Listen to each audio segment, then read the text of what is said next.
bem-vindos ao Dimensão Cultural, o lugar no universo de filmes, séries, livros e games se encontram. E hoje nós vamos embarcar numa viagem pelo mundo mágico de Harry Potter. Harry Potter é um dos livros mais mágicos que existe e recebeu uma ótima adaptação para o cinema. Mas a gente sabe que enquanto adaptação, nem tudo que aparece nos livros está no filme, gerando assim algumas curiosidades. E é sobre isso que nós vamos falar nesse vídeo. Algumas curiosidades do mundo bruxo que não são essenciais para o andamento da história e por isso não aparecem nas outras mídias, como é o caso do cinema, mas que são extremamente importantes para que a gente conheça cada vez mais os personagens e que a gente tenha uma certa profundidade nesse mundo mágico de Harry Potter. Mas antes de continuarmos, já deixa o seu like nesse vídeo. Se você ainda não se inscreveu no canal, vai lá, se inscreve e ativa o sininho, pois a sua participação é muito importante nessa dimensão. Como o mundo de Harry Potter é muito vasto, nós vamos começar falando das curiosidades relacionadas aos 3 primeiros livros da saga, ou seja, a Pedra Filosofal, a Câmara Secreta e o Prisioneiro de Azkaban.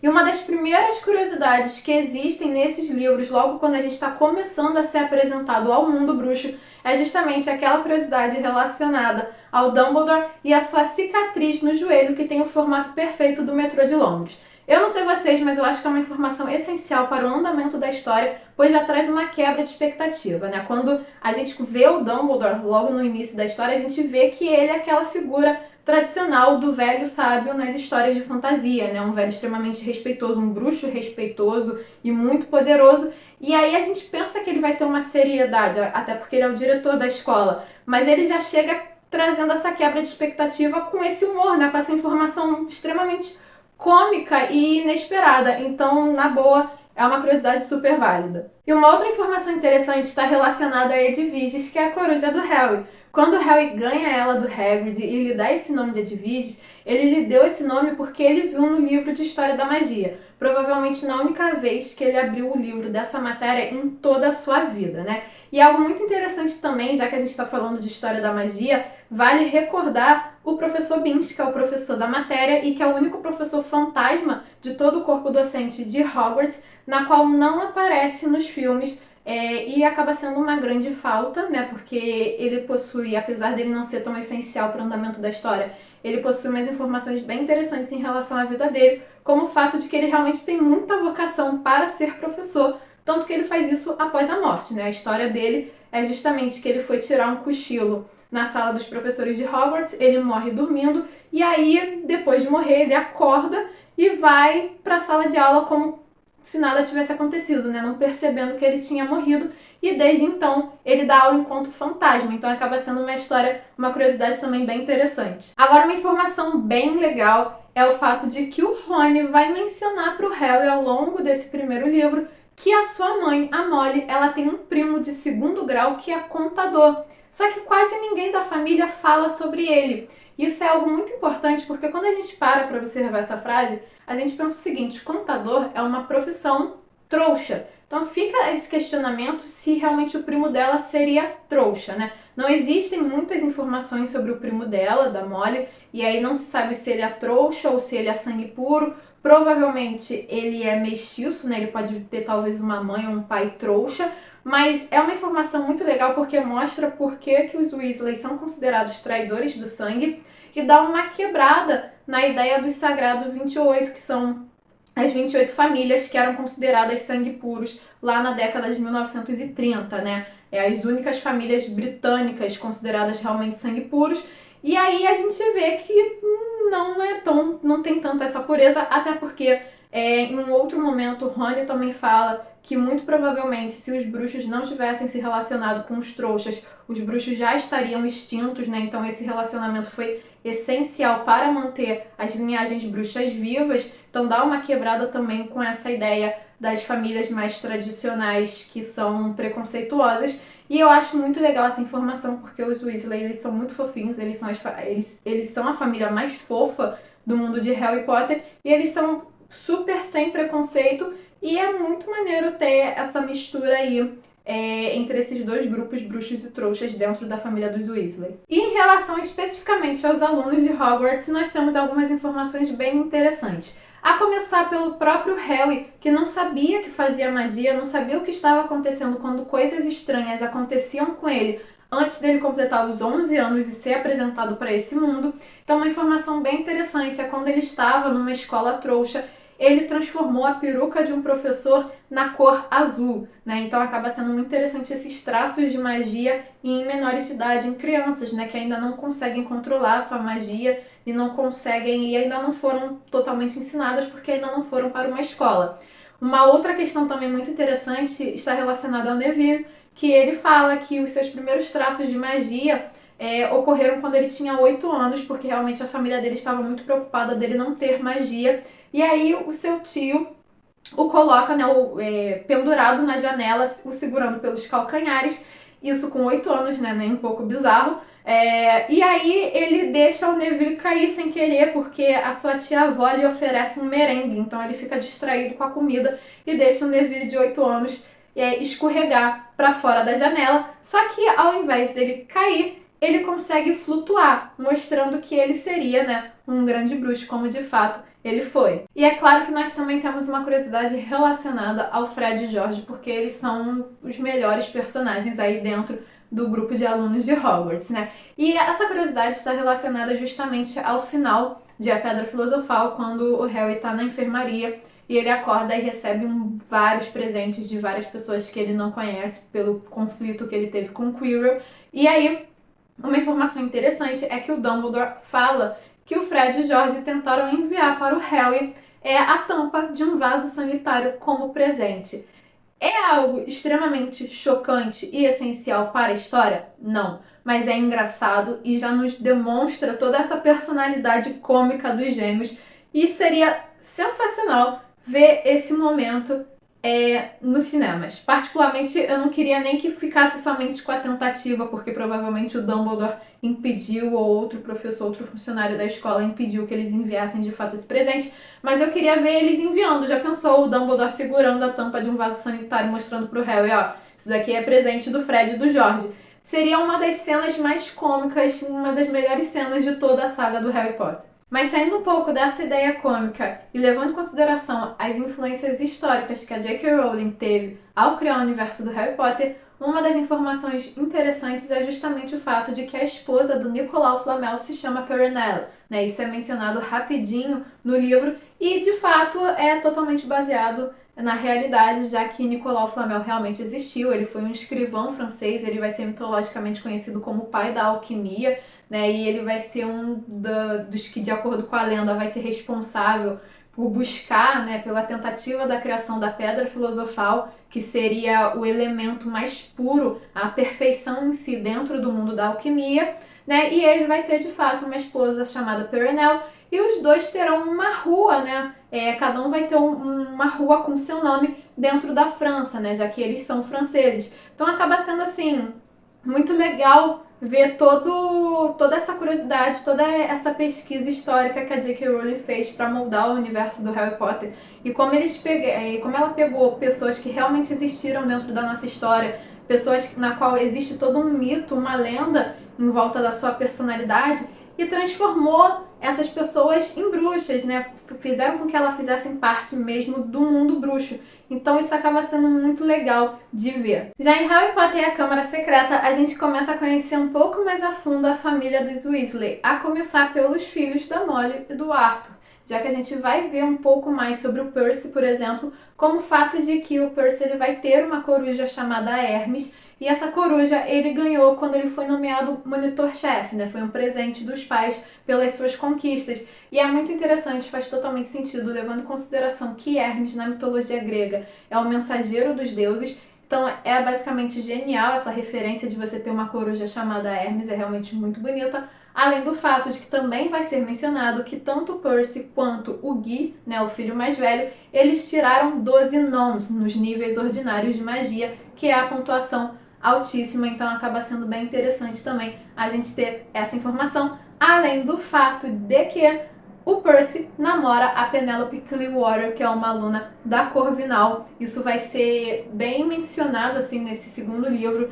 já que apesar da gente só saber no final da história A Gina vai pegar os dois no flagra, né? Então acaba sendo também uma informação interessante e ao mesmo tempo uma informação bem engraçada, levando em consideração como vai ser a reação dos outros personagens. E em meio a essas informações da família Weasley, que também vai ter informação de que o Gui, quando estudava em Hogwarts, foi monitor-chefe, e isso é muito legal porque a gente consegue ver que a vida acadêmica dos Weasley é bem impressionante, é bem marcante, não só do Gui e do Percy, porque foram monitores-chefes, foram ótimos alunos, mas o Carlinhos também vai ter uma vida acadêmica interessante. A gente acompanha a vida acadêmica do Rony, da Gina e do Fred e George, que pra mim são os melhores porque eles realmente fizeram história em Hogwarts. Mas além disso, vai ser justamente o Rony que vai nos entregar informações extremamente importantes do mundo bruxo, principalmente relacionadas às leis dos bruxos da Inglaterra, né? Como foi identificado que um feitiço foi feito na casa do Harry, que no caso foi o Dobby que fez, e consequentemente vão pensar que foi o Harry,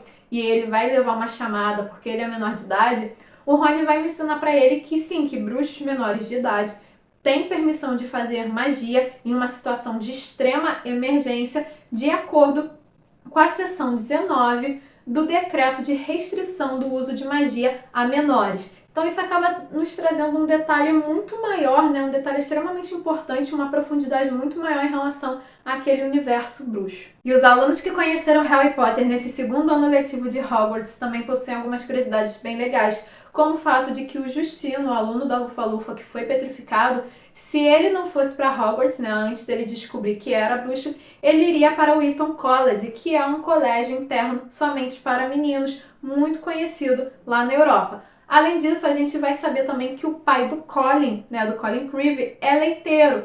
E, consequentemente, o Colin vai tirar várias fotos de Hogwarts, do que está acontecendo ali no mundo bruxo, para mostrar para o pai, né, para apresentar esse mundo mágico para os pais, o que eu acho particularmente muito fofinho, né? O Colin, ele é um aluno extremamente chato, porque ele fica atrás do Harry, mas no fundo ele é uma pessoa muito boa, muito pura, muito fofa e que possui um final muito triste e dói só de lembrar. E como estamos no ano da Câmara Secreta, uma curiosidade muito interessante é que, aparentemente, o Lucius Malfoy também possui uma Câmara Secreta embaixo da sua sala de visita, um lugar na qual ele guarda materiais utilizados para as artes das trevas, o que acaba sendo muito interessante, pois a gente conhece um pouco mais da família do Malfoy e a gente não conhece só a família, a gente conhece a fama dessa família, o quanto é conhecido na comunidade bruxa que eles estavam do lado do Voldemort lá na Primeira Guerra Bruxa e que quando o Voldemort foi derrotado, os Malfoy disseram que tinham sido enfeitiçados,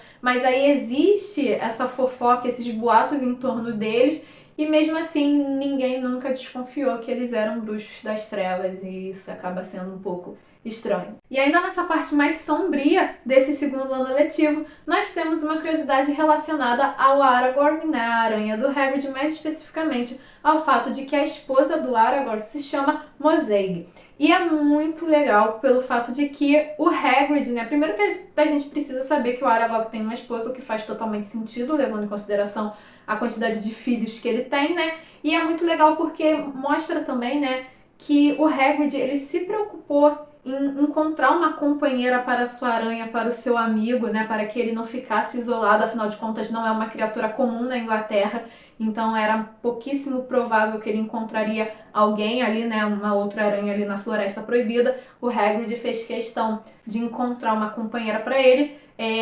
É bonitinho, né, esse nível de consideração, mesmo sendo completamente bizarra e perigosa a cena das aranhas. E para terminar o ano letivo, nós temos o clímax da história, que é a cena na Câmara Secreta, na qual Harry vai enfrentar o Basilisco e enfrenta, consequentemente, a lembrança do Tom Riddle. E um dos grandes questionamentos nesse momento é o que o Tom Riddle fala para libertar o Basilisco, já que ele fala ofidioglossia, né? Então é a linguagem das cobras, e nós não entendemos, né? O Harry provavelmente entendeu ali, mas o público não. E o que ele fala é basicamente: fale comigo, Slytherin, o maior dos 4 de Hogwarts. E é assim que ele liberta o Basilisco. E no início de Harry Potter, o Prisioneiro de Azkaban, nós teremos algumas curiosidades que vão fazer referência ou que já aconteceu ou que ainda vai acontecer no mundo bruxo.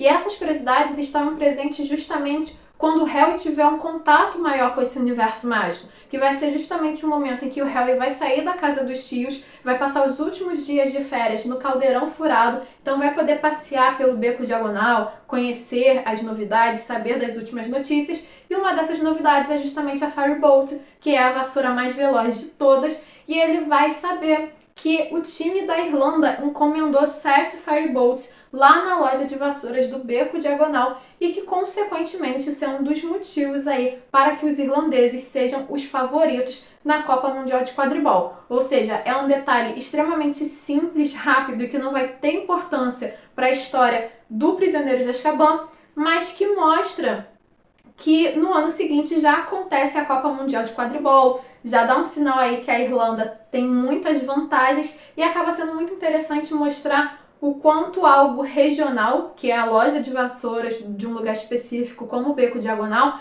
está relacionada a um evento tão grandioso assim em relação ao mundo bruxo. E uma outra referência interessante é a gente saber um pouco mais sobre a varinha do Rony. A varinha do Rony, a sua primeira varinha, foi quebrada pelo Salgueiro Lutador lá no segundo ano letivo e agora ele tem uma nova varinha que os pais compraram para ele. E curiosamente, essa varinha é feita de salgueiro. Então acaba sendo uma referência, uma ligação bem legal em relação a como esse item mágico foi quebrado e como ele ganhou um novo. E que Hogsmeade é o único povoado inteiramente bruxo da Grã-Bretanha, isso todo mundo já sabe.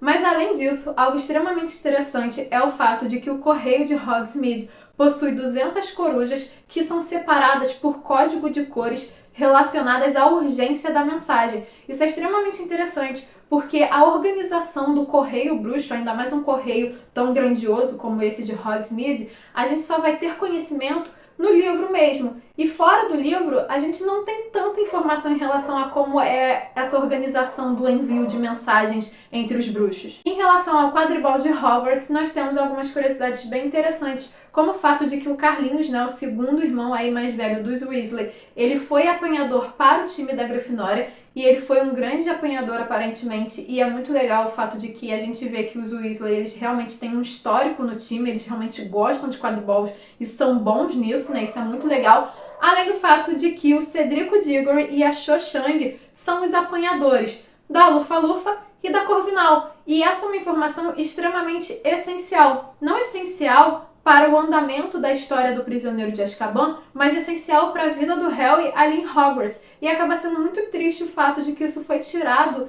do filme, porque as cenas com esses dois personagens são extremamente importantes, mostrando o quanto esses personagens são profundos e mostrando como é que vai ser o desenvolvimento da relação do Harry com esses dois. Então acabou sendo uma perda muito grande para o filme. E para fechar, nós temos essa curiosidade relacionada aos marotos, que acabam sendo um grupo de amigos que são muito queridos pelos fãs, na qual a gente tem a curiosidade de que o Salgueiro Lutador ele foi plantado em Hogwarts justamente quando o Lupin começou a estudar lá, ou seja, a escola, os professores, a direção teve toda uma preocupação de preparar os terrenos de Hogwarts para proteger o Lupin durante as suas transformações de lobisomem. Tem inclusive diversas histórias relacionadas ao Salgueiro, como o Tiago quis pregar uma peça no Snape e essa peça quase tirou a vida dele, e aí o Tiago foi e salvou o Snape, então tem toda uma história em torno dessa árvore. E uma outra questão é justamente o fato de que o Tiago era um animago e ele se transformava num cervo, e era por isso que o seu apelido era Pontas ali em meio aos marotos. O que acaba sendo muito legal da gente explicar, do livro explicar e do Harry mostrar essa compreensão de entender o porquê que o pai era chamado de Pontas, porque vamos ser sinceros que não é um apelido tão claro como Aluado ou Rabicho, por exemplo. Essas são só algumas curiosidades em relação ao mundo de Harry Potter relacionado aos 3 primeiros livros, tá? Faremos outros vídeos relacionados aos outros livros ou outras informações que a J.K. Rowling já anunciou, já falou sobre o mundo bruxo, mas são informações, são curiosidades extremamente queridas, Como eu tinha falado, não são de extrema importância para o andamento da história, mas traz uma conexão maior do leitor como a história dos personagens, como esse mundo bruxo faz com que a gente se aproxime mais, né? Que a gente faça parte dessa realidade. E vocês, o que acharam? Curtiram? Já conheciam essas curiosidades? Alguma dessas curiosidades vocês achariam interessante terem visto nos filmes? Deixe a opinião de vocês aqui nos comentários e não se esqueça de curtir esse vídeo e de se inscrever no canal para continuar acompanhando as nossas aventuras. Nos vemos na próxima!